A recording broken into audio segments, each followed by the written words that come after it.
full di materi, jadi saya mau menyelesaikan sisa dari materi yang kemarin, yaitu mengenai digital advertising, lalu kita masuk ke email marketing. Baik, seperti yang kemarin kita teman-teman juga sudah mengerjakan tugas menganalisa beberapa digital advertising. Nah, memang digital advertising itu memang sekarang lebih banyak digunakan oleh banyak perusahaan dibandingkan dengan digital yang memang sifatnya sudah lama gitu ya, seperti advertising dalam bentuk media cetak seperti itu ya. Baliho pun sekarang sudah banyak berubah model ya, nanti kita lihat dari beberapa contohnya yang lain. Baik, di sini saya ingin menjelaskan mengenai keuntungan digital advertising. Ini juga sudah saya share ya, sebenarnya ke kelas, bahwa ada beberapa banyak keuntungan digital advertising, yaitu yang pertama, produk, baik itu barang atau jasa yang kita iklankan di digital advertising itu otomatis akan banyak orang yang tahu tentang produk kita itu. Kenapa ya? Karena kalau kita pasang itu di YouTube lah atau di games itu kan biasanya orang yang nggak tahu itu jadi tahu, oh ada toh ya produk ini gitu. Misalkan contohnya kayak kalau yang di YouTube itu saya tuh ada kursus bahasa Inggris yang selama ini mungkin saya tahu hanya beberapa seperti IF, LIA, tapi ternyata ada juga kursus bahasa Inggris secara online seperti itu. Nah, itu kan akhirnya makin banyak orang yang mengetahui produk berupa barang atau jasa yang sudah diproduksi oleh perusahaan tersebut. Itu ada keuntungan yang pertama. Keuntungan yang kedua yaitu pastinya jika iklan atau digital advertising itu tepat pada sasarannya, tepat pada segmennya, tepat pada market share-nya, itu akan meningkatkan volume penjualan. Itu akan meningkatkan peluang bisnisnya. Itu yang seperti kayak kemarin kita kita pernah bahas kalau memang sebenarnya iklan dari skincare itu mungkin lebih tepat ditayangkan pada saat konten video itu ya, beauty blogger seperti itu. Tapi kalau misalkan iklan tentang games ditayangkan di beauty blogger itu mungkin tidak tepat sasaran. Itu sehingga kemungkinan untuk meningkatkan volume penjualan itu akan kecil. Itu. Lalu yang ketiga, keuntungan dari digital advertising adalah angka penjualan meningkat karena pelanggan potensial terus berdatangan. Nah, ini juga sama seperti yang tadi saya jelaskan sebelumnya, ketika peluang bisnis meningkat itu maka volume penjualan juga akan meningkat dan pastinya istilahnya customer juga akan terus bertambah gitu. Yang awalnya mungkin hanya berjumlah 10.000 gitu, tetapi kemudian dikarenakan banyaknya peluang bisnis yang semakin meningkat itu tadi ya, dari mouth to mouth itu memang tidak bisa kita pungkirin, walau sampai sekarang pun itu masih ada, sehingga pelanggan potensial itu akan terus berdatangan. Lalu yang keuntungan digital advertising yang berikutnya itu daya saing bisnis itu semakin meningkat di tengah persaingan bisnis yang semakin pesat. Dan yang terakhir, keuntungan bisnis yang bisa menjanjikan akan didapatkan. Gitu ya, karena dengan semakin banyaknya dengan meningkatnya volume penjualan kita, market share kita semakin luas, biasanya banyak perusahaan-perusahaan lain yang ingin berkolab dengan perusahaan kita gitu, dengan perusahaan yang sudah sukses. Contohnya apa ya, kayak yang collab antara misalkan ada KFC itu enggak ada ya, KFC collab sama siapa ya? Ada yang bisa memberikan contoh teman-teman perusahaan yang saling collab saat ini? collaboration maksudnya.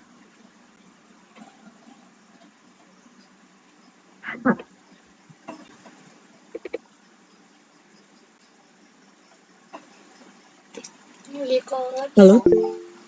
Iya, Mbak Nisrinas, iya apa Mbak? Mungkin ada Bu dari salah satu brand make up yaitu Dirmi Beauty sama KFC. Jadi packagingnya dari make up Dirmi Beauty ini kayak ada logo KFC-nya gitu, sama tone warna yang ada di make up-nya itu kayak warna tone coklat gitu-gitu Bu. Oke, terima kasih. Jadi biasa ingat. Jadi waktu itu dia collab sama siapa sih KFC itu? Skincare apa itu Mbak? Mereknya?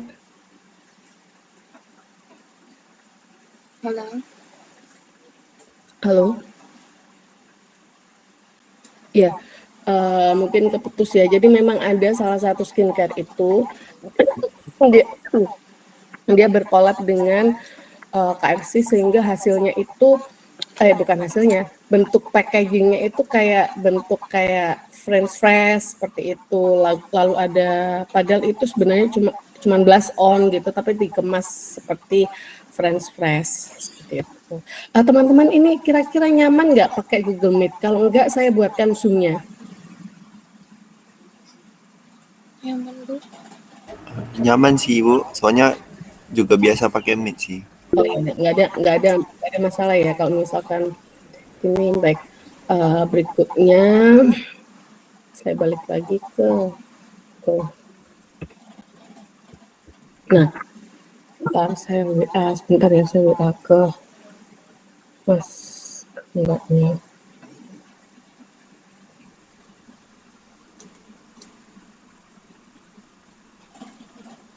Bentar ya Mbak.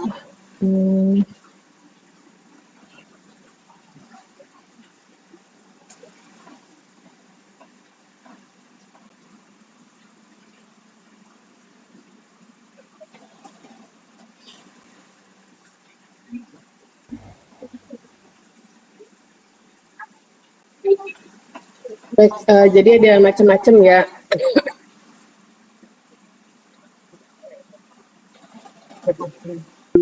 Tipe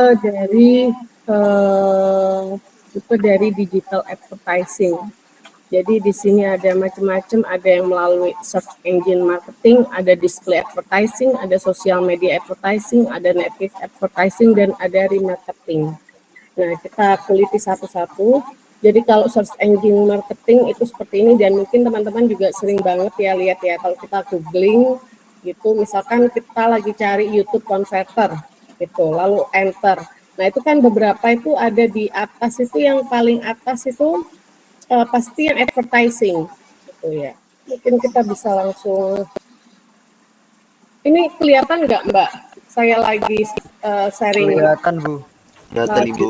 Nah, ini ya misalkan ya YouTube converter. Nggak ada ya yang itu, yang biasanya ada loh ya. Advertising gitu ya. Apa ya? Coba atau misalkan aplikasi converter.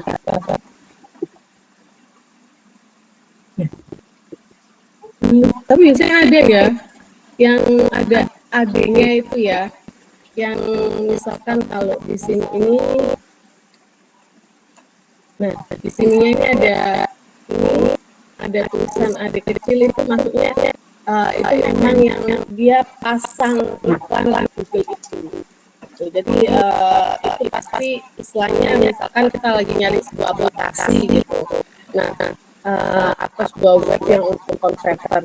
Nah, biasanya di paling atas itu yang paling yang sudah dia berani bayar iklan itu, kalau saya memang prefer yang itu, karena biasanya nggak ada jembatan yang kita harus download apalah atau masuk ke website apa, jadi memang lebih keras ya yang ada advertising-nya itu. Suara saya kedengeran nggak? Soalnya di sini hujan, kedengeran ya? Benar Bu. Dengaran. Ya. Baik, berikutnya itu ada search engine marketing, lalu berikutnya adalah display advertising atau OOH advertising. OOH itu disebut juga outdoor advertising, outdoor media, dan out of media. Yaitu intinya iklan itu ditempatkan di luar. Nah, advertising itu atau content advertising itu ada banyak macam. Yang pertama itu ada billboard, ada signature, ada sponsorship, dan alternatif. Nah, ini kalau yang signature, jadi yaitu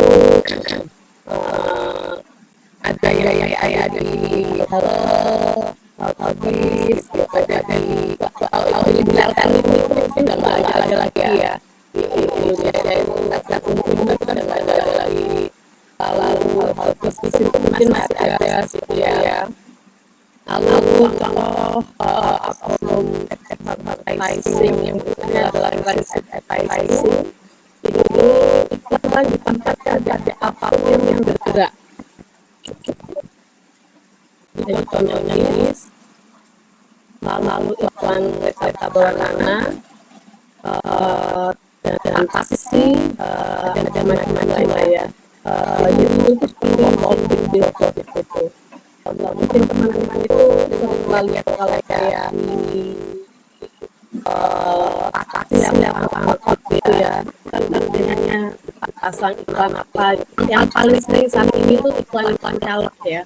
Itu yang paling mungkin dipasangkan di ya pastinya di mobil dari partai tersebut atau di beberapa angkot itu yang paling sering lihat. Yang berikutnya adalah printed out of home advertising. Jadi ini tuh jenisnya itu ada bermacam-macam. Contohnya adalah aerial advertising, ada billboard bicycle, ada brochure distribution, dan ada billboard. Nah, kalau aerial advertising itu kayaknya di Indonesia nggak pernah ada ya. Jadi itu kayak pesawat, tapi bukan pesawat Boeing ya, pesawat yang biasanya buat latihan angkatan udara itu dia ada spanduknya.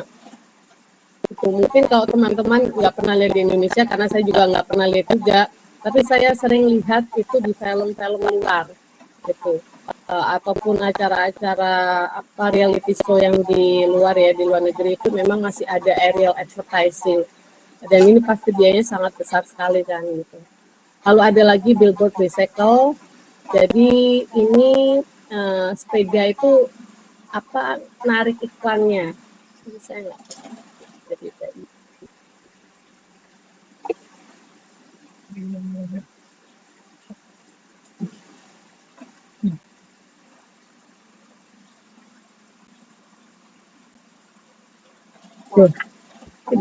udahlah. Jadi dia ini jadi ya sepeda itu kayak narik iklan, mungkin di Indonesia ini masih ada ya.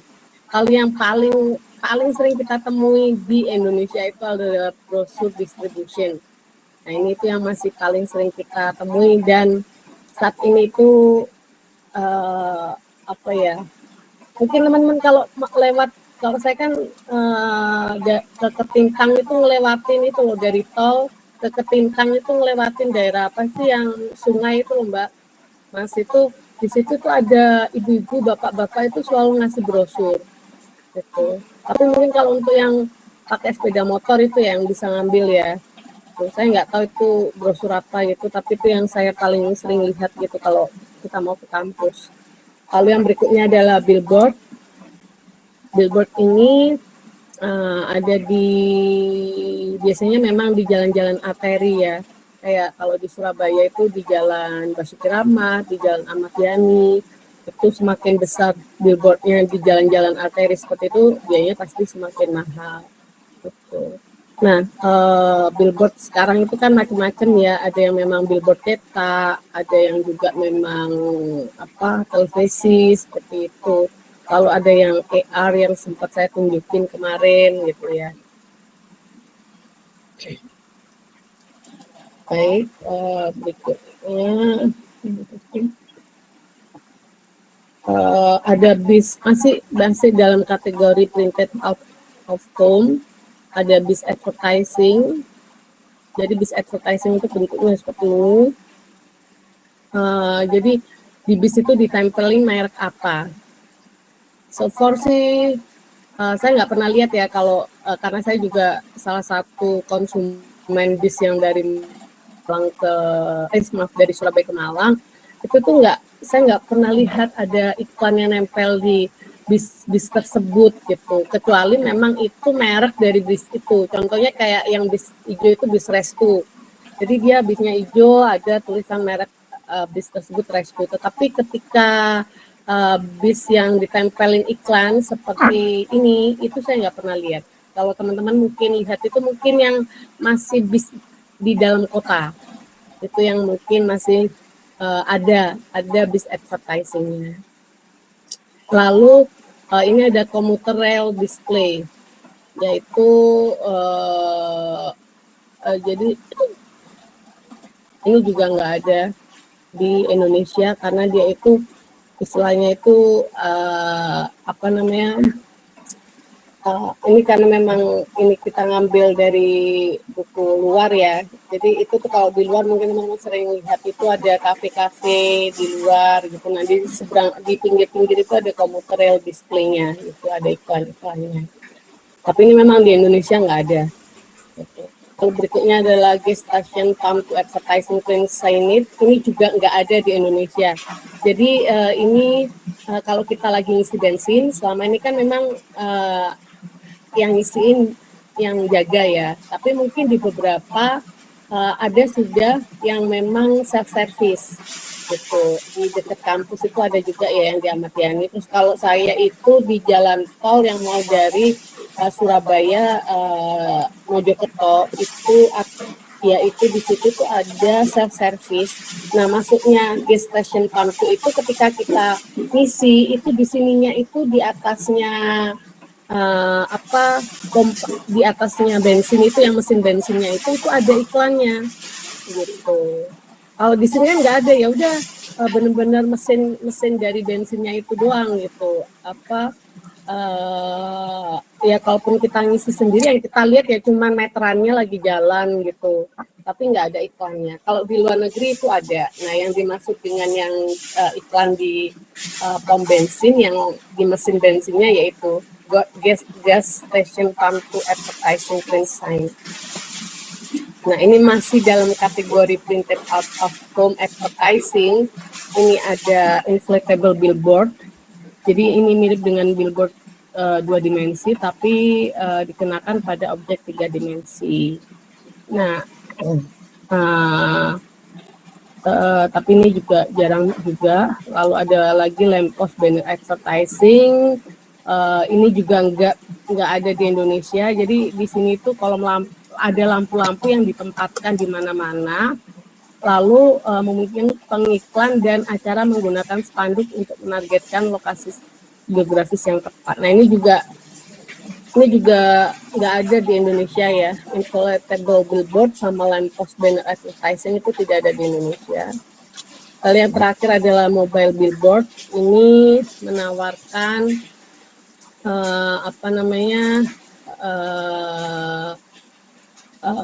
jadi this advertisement can target specific routes, venue, or event, or can be used to achieve market saturation. Jadi memang kalau di sini tuh digambarkan lagi ada outdoor movie nights gitu, dan ini juga dulu sempat ada di Surabaya ya, biskup yang di mobil itu loh. Jadi ada kayak zaman dulu layar tancap, lalu kita ada nonton di mobil-mobil gitu. Tapi itu kayaknya sekarang udah nggak ada lagi. Nah, saya tahu itu dulu pernah ada di Surabaya, tapi sekarang sudah nggak ada lagi. Oh, ternyata masih ada lagi printed out of home. Itu yang berikutnya itu adalah poster. Nah, kalau ini teman-teman udah sering banget ya lihat poster iklan apa gitu. Ini adalah salah satu bagian dari printed out of home advertising. Berikutnya lagi ada street advertising. Jadi ini iklannya itu ditaruh di pinggir-pinggir jalan. Jadi kalau kita di trotoar itu bisa lihat. Ini masih ada di Indonesia. Lalu ada juga taksi advertising, ini juga banyak banget ya. Selain Bluebird, Tapi saya tuh sekarang jarang loh lihat taksi selain Bluebird itu. Apalagi Bluebird itu sekarang udah kerjasama dengan Gojek ya. Tapi selain Bluebird itu saya jarang deh lihat taksi. Kalau dulu tuh masih ada taksi apa yang warnanya putih itu harganya lebih miring daripada Bluebird gitu. Tapi kalau sekarang nggak ada karena mungkin mereka lebih memilih ke Grab atau Gojek gitu ya. Ini adalah Wallscape. Nah, Wallscape ini, wow ini keren sekali, tapi adanya memang hanya di kota-kota besar. Di Surabaya sudah ada, di Jakarta ada, tapi di Malang belum ada. Ini adalah Wallscape. Masih dalam printed out of home advertising, di sini ada aircraft advertising, ini iklan pesawat. Jadi maksudnya itu gini, pesawatnya itu suatu produk tersebut dipasang di badan pesawat. Wow, itu pasti mahal banget ya. Saya sering lihat, kalau bukan sering ya, saya pernah lihat kalau di luar pastinya itu dari iklan-iklan gitu ya, juga atau dari film atau berita, itu masih ada kalau di luar negeri. Jadi istilahnya kalau di Indonesia itu kayak taksi dikasih iklan, nah tapi ini pesawat, badan pesawatnya itu dipasangin iklan, tapi di Indonesia belum ada, belum pernah saya lihat sekalipun.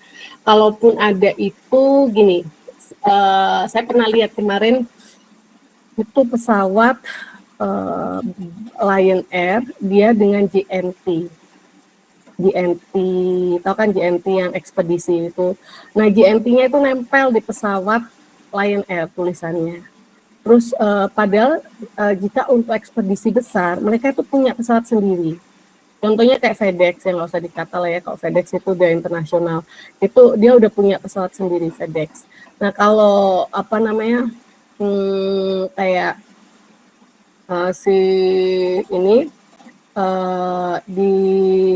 di Indonesia itu ya, saya nggak tahu apakah GNT dan Lion itu kerjasama atau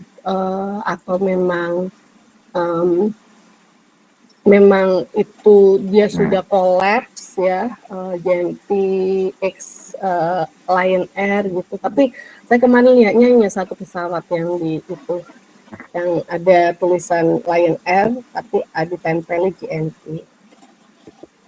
Oh ya, kelewatan. Walking billboard. Walking billboard ini maksudnya adalah manusia yang dipasangi papan reklame. Ini saya nggak setuju dan nggak manusiawi, tapi ini masih banyak, bahkan di kota-kota besar ya, di Jakarta itu masih banyak. Jadi orang itu dikasih, tahu nggak sih, papan itu di depan belakang, terus ditali, gitu, terus jalan. Kalau misalkan lagi lampu merah itu di traffic light, mereka jalan apa gitu ya.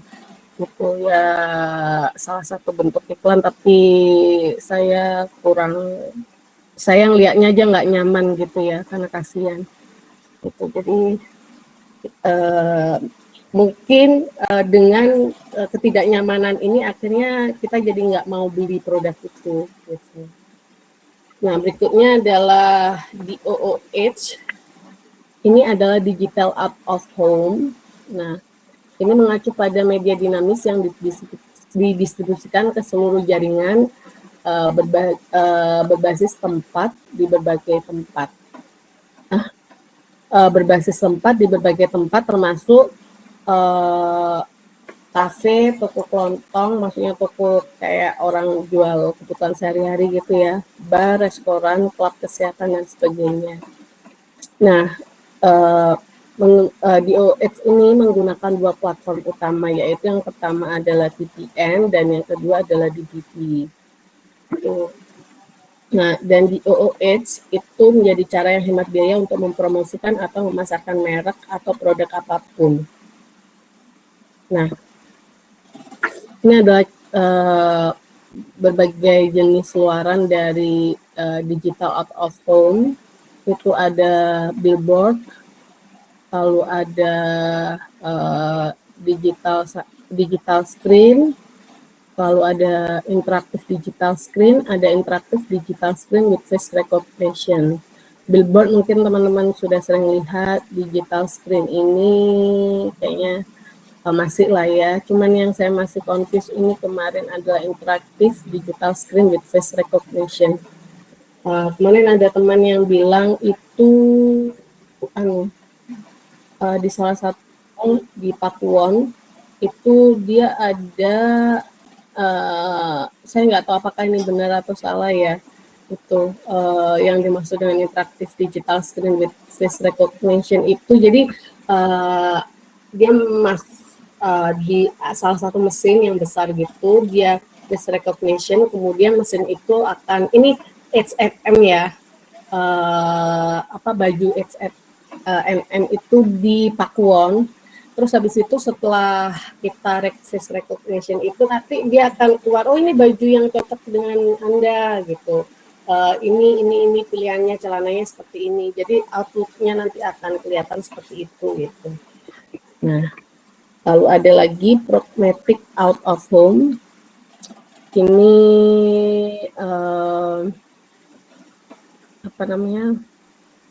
jadi kayak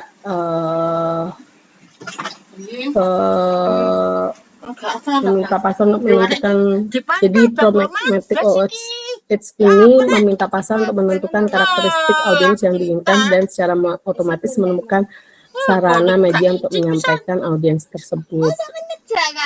Platform ini memungkinkan pembeli untuk merencanakan, melaksanakan, dan memantaukan menggunakan alur kerja yang sudah dikenal.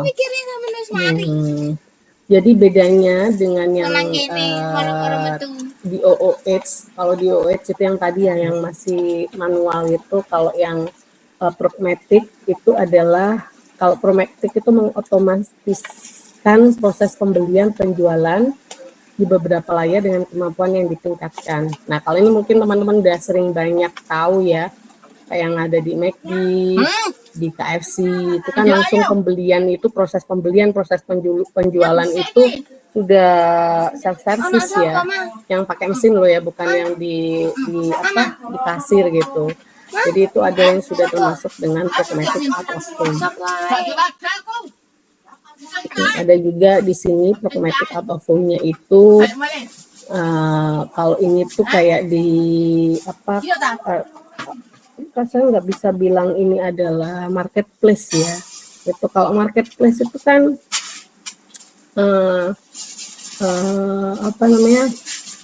dia tuh jualan dari beberapa toko ya. Nah, kalau yang di Indonesia itu yang disebut dengan pragmatic out of home itu, ini adalah Gila Diskon.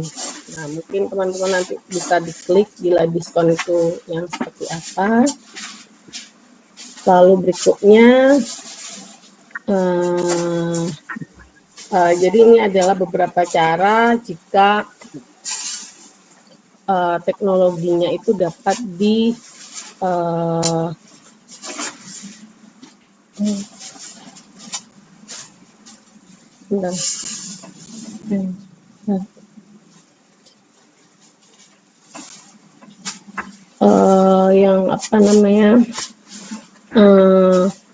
jadi mengapa pragmatic out of home itu sangat bermanfaat? Itu karena yang pertama inventarisnya itu dapat ditemukan, lalu yang kedua jaringan papan iklan yang dimonetisasi sepenuhnya, lalu yang ketiga adalah inventaris premium pilihan, gitu ya. Jadi dengan memanfaatkan pembelian iklan dapat mengelompokkan audiens target yang lebih efektif. Jadi karena sudah diklasifikasi itu, jadi kelihatan, oh ini yang cuman sekedar masuk ke keranjang tapi nggak di check out, ini sekali masuk keranjang langsung di check out, seperti itu ya.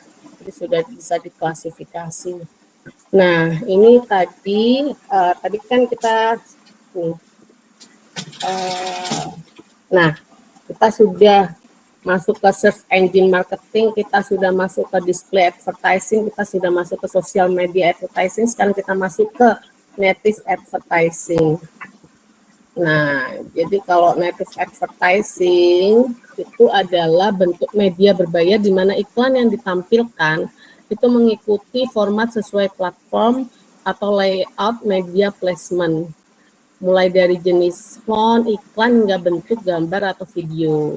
Nah, ini yang biasanya mungkin kita bisa lihat di Zalora. Ada teman-teman di sini yang ini ya ikut Zalora pernah beli di marketplace-nya Zalora ya. Jadi berbeda dengan Shopee. Kalau Zalora ini kan memang sudah merek-merek tertentu dan pasti original. Tapi kalau Shopee itu kan ada yang nggak ada merek seperti itu ya. Bahkan yang kayak tanah liat aja dijual gitu ya, karena saya pernah beliin tanah liat buat tugas sekolahnya anak saya itu. Nah, tapi kalau jadi mereka itu nggak ada ketentuan kalau Shopee itu fotonya harus seperti ini, lalu apa gitu. Nah, berbeda dengan Zalora. Kalau Zalora itu kan dia kalau yang mau ke situ misalkan kayak Haspapis gitu, mau pasang iklan di dia kan member di Zalora. Dia adalah salah satu seller di Zalora. Maka Haspapis itu harus mengikuti template-nya dari Zalora tersebut. Tuh. Berbeda dengan Shopee ya. Lalu yang seperti itu lagi itu ini apa namanya? Sosiola juga seperti itu kalau yang saya lihat itu. Jadi ikut template dari Sosiola itu. Nah, yang berikutnya remarketing. Nah, jadi gini, kalau remarketing ini itu tuh jadi kayak iklan pemasaran ulang, yaitu iklan digital yang ditargetkan pada pengunjung online merek dengan motif membawa mereka kembali ke situs web atau aplikasi untuk mengambil tindakan. Nah, jadi kayak misalkan kemarin hasil diskusi kita di beberapa dengan teman-teman yang lain itu ada beberapa contoh yang menarik ya. Kalau di Shopee, teman-teman sering nggak sih tiba-tiba dapat DM yang banyak, padahal kita kayaknya nggak pernah follow toko tersebut atau kita nggak pernah beli produk dari toko tersebut, tapi cuman sekedar lihat doang. Tapi ternyata itu ada sistem di Shopee di mana jika ada seller yang sudah ngeklik, maksudnya dalam arti sudah berkunjung ke toko walaupun tidak melakukan pembelian, hanya sekedar melihat, itu tuh mereka bisa melakukan retargeting itu. Jadi kayak di DM gitu ya. Terus ini kita ada bonus bagi pembelian sebesar bla bla bla kayak gitu-gitu, atau diskon sebesar bla bla bla gitu. Jadi itu yang dimaksudkan dengan remarketing. Ini berikutnya adalah effective digital advertising. Kita play sih.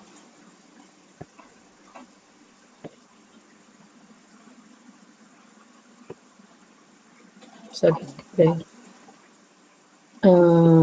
Kita masuk.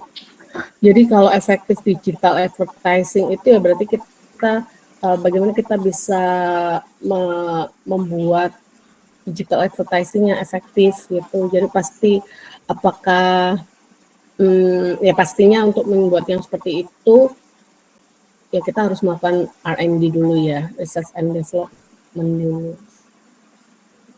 Nah, ini adalah digital advertising. Berikutnya itu adalah copywriting. Ini contoh copywriting yang udah lama banget ya. Akan diperiksa time, puas, dan tidak menguras kantong. Ini apa namanya? Jadi copywriting itu proses untuk penulisan materi pemasaran dan promosi persuasif yang memotivasi orang untuk melakukan beberapa bentuk tindakan, seperti melakukan pembelian, mengklik tautan, hingga mempengaruhi orang untuk menghubungi penjualan. Nah, materi copywriting itu dapat berupa promosi tertulis yang diterbitkan di media cetak atau online. Jadi bisa berupa tulisan, bisa berupa video seperti itu ya. Nah, belum. Nah, kalau di sini yang jadi contoh dari copywriting itu adalah penerbitan review dari Makan di Pizza Time. Headline-nya menarik, puas dan tidak menguras kantong. Kan menarik kan ya. Lalu berikutnya ada advertorial advertising. Jadi ini kurang lebih hampir sama dengan copywriting tadi ya. Jadi bentuknya tulisan seperti itu. Nah, kalau ini adalah advertising fotografi. Nah, saya itu tipe juga orang yang bisa jatuh cinta pada sebuah produk hanya gara-gara lihat fotonya aja. Itu berarti saking orangnya pintar kalau foto. Ini ada gambar Susi ini. Wah, ini saya udah ngilot duluan ini. Kayaknya fresh gitu ya. Gitu. Jadi angel dari pengambilan foto Susi tadi sudah sangat menarik sehingga membuat orang untuk tertarik untuk membeli. Nah, kalau komersial fotografi itu adalah bentuk fotografi perikanan di mana bisnis membuat gambar berkualitas tinggi dari produk atau layanan mereka yang dipromosikan. Tuh. Nah, ini ada macam-macam. Yang pertama itu adalah the critical rules of thirds, ada smart composition, ada lighting it right in, ada telling a story, dan building the image. Ini adalah macam-macam dari komersial fotografi. Ada yang mau ditanyakan? Kalau nggak ada, saya bisa izin sholat dulu ya. Saya belum sholat tadi. Kita break dulu kira-kira 10 menit. Bisa? Iya, Ya, bisa. Ibu. Ya. Nanti kalau misalkan monggo teman-teman kalau mau beraktivitas apa lagi nanti saya WA ke Mbak Ane untuk mengatakan menyampaikan kalau saya sudah ready lagi ya. Ya Mbak Ane ya. Iya, baik Ibu. Baik, sebentar saya izin sholat dulu ya. Mohon maaf ya teman-teman ya.